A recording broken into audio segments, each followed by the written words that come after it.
Para sa mga hindi aware, si Frenchie D ay winner ng ABS-CBN Singing Competition na Star in a Million noong 2004 kung saan natalo niya ang ilang grand finalists na sina OJ Mariano at Naiko Maka.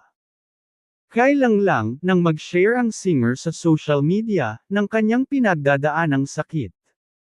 At dahil sito, marami nga ang nagulat dahil hindi naman masyadong lumalabas sa TV ngayon ang singer. Nag-search kami sa internet kung ano ang nasabing sakit at nabasa namin sa ilang health website na ang Bell's palsy ay isang kondisyon kung saan biglang nanghihina o napaparalisa ang mga kalamnan sa isang bahagi ng mukha.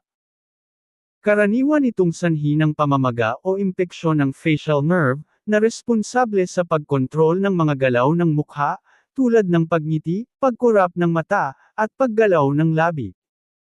Karamihan ng kaso ng Bell's palsy ay pansamantala at bumubuti sa loob ng ilang linggo hanggang buwan. Sa ibang pagkakataon, maaaring magtagal ito o mag-iwan ng bahagyang pinsala sa mukha. Anyway, isinapubliko ni Frenchie D ang ilang short video sa Facebook, at doon niya ibinunyag na ito na ang ikatlong beses na nangyari sa kanya. Mapapanood din na halatang-halata na nakatabingi ang kabilang side ng kanyang mukha, lalo na ang bibig. Third Bell's palsy attack. Kakaloka, bungad niya sa unang video noong February 4. Kwento niya, yesterday, February 3, habang naglalunch kami ni Hubby, naramdaman ko na iba na yung panlasa ko, and then after, mga 1 o'clock, nung umiinom ako ng tubig, naramdaman ko na tumutulo na yung water. So sabi ko, shocks, Bell's palsy na naman, pangatlo attack. Dahil daw dyan ay agad siyang nagpunta sa ospital upang magpa-check up at kumpirmahin kung ito nga ay Bell's palsy.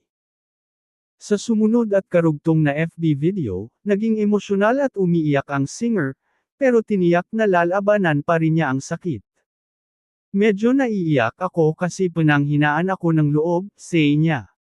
Patuloy pa niya, pero I know na maraming nagpe-pray for me, nandyan ang asawa ko, nandyan yung mga anak ko, my friends.